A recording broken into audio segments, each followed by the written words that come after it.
Veronica Dan Igboy. And I'm Ibrahim Shita. Thank you so much for joining us. We are two flying this morning, a pilot and a co-pilot. But most definitely our colleagues will be back in a very short while. Absolutely. Of course, we have to keep the home. Absolutely. So that when they come. Yeah. But then we have an area of issues like we have rightly pointed out that we'll be talking about this morning, talking about the tax reform bill, which a lot of persons need to better understand. And then we're also looking at the matter of defections into the APC that has been generating and raising some reaction from different quarters about how it is that we are either about moving into a one-party state and all other concerns around it. Right. And definitely we'll be looking at stories from the pages of the newspapers this morning, where we have an array of stories. I can't wait to delve in.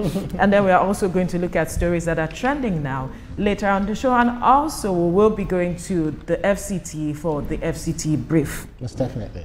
But let's begin with the story where the United Kingdom government has announced plans to abolish the care worker visa route in the coming months. A decision that could significantly impact thousands of Nigerians seeking employment in the UK health and social care sector.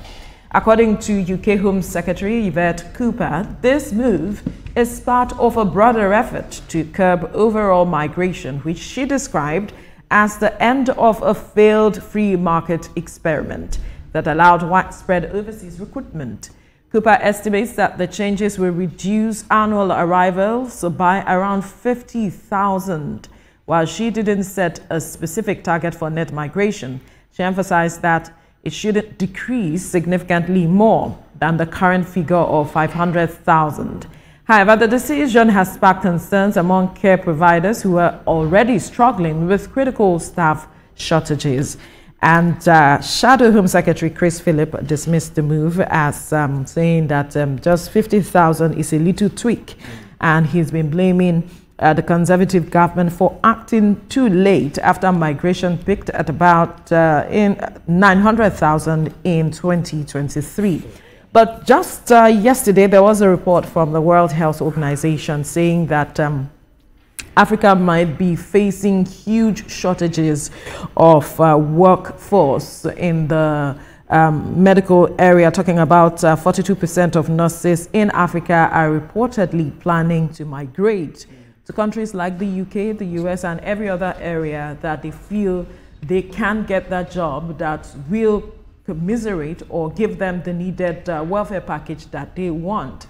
But this move by the UK government, do you think it is something that perhaps might cut that number down?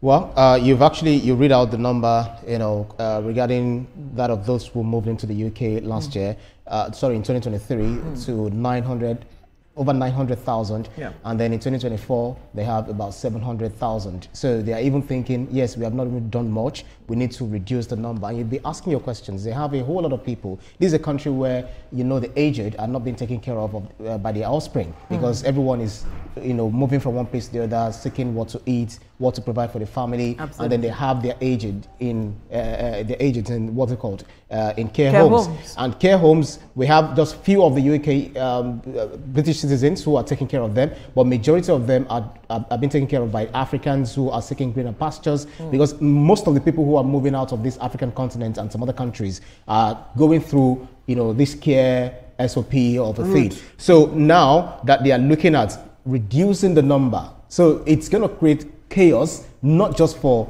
the people who are moving into the UK, but also for the people who need the care. So how do they now go about this? So sometimes UK, they talk about immigration as if that's the only problem they have. Well, their problem is their problem is multifaceted, because if you look at the economy, it's I won't say in shambles, but they are really facing serious issues. If you look at the issue of insecurity too, to some extent, immigration, well, they will say it's part of it and all of that. I had to go to, because I saw a video making the rounds yesterday where Kemi Badenoch was talking about how to ensure that they have over 2 million people who will now be citizens of the UK, so they need to do everything. And the question, it now begs the question, when you guys were there for a certain number of years, what did you do? You didn't do anything. Well, I'm looking at how the countries where these people migrate from would feel about this move by the UK. I'm sure it will be good news to the ears of the Nigerian government, who would say, oh, at least we can have our nurses, our caregivers, or the people who play in this sector back at home to perhaps serve us. But if they are disgruntled,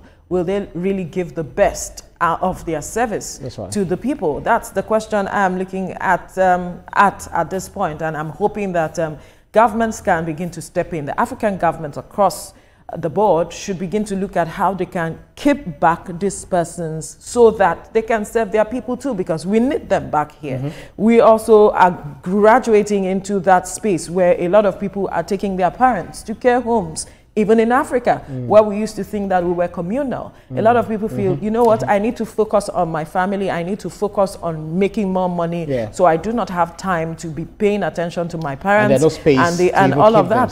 So they are looking at just moving their parents to care homes. UK, they have the government, if they feel that immigration is a problem and they want to tighten the noose around it, like, so be it. Let them do it. It is not a problem. But it's just that those who are looking to move there and how they want to handle their issues there, especially for those who are already questioning this move by the government, that you know what, we already have a shortage, and here you are saying you want to cut down again, while those are some other persons are saying you are even coming a little too late. It might even be a way to probably weed out their old citizens, their senior citizens. Like, you guys need to go very quickly, so that we can manage our resources and all but of it. The thing is, you know, I love the fact that this is happening, because one thing is, apart from the fact that the government might be one way or the other happy, yes, we'll have most of our people back, but what infrastructure are we putting on the ground? What are the health security that we make sure that people have access to? The senior citizens, what is happening to them? How are we treating them? Because a whole lot of people are dying for, you know, treatable ailments, things that, you know, so just normally you just go to the hospital. I believe governments at all levels should take responsibility as we speak. You can't leave everything to the federal government. The closest to the people are the local government. Do they have the resources? What are we doing? The state government also need to do more, look inward and see how they can ensure that they fund the infrastructure that would take care of these our senior citizens and every other person that needs care. But let's quickly bring you the news update at this time. Troops of Operation Safe Haven, supported by an intelligence agency,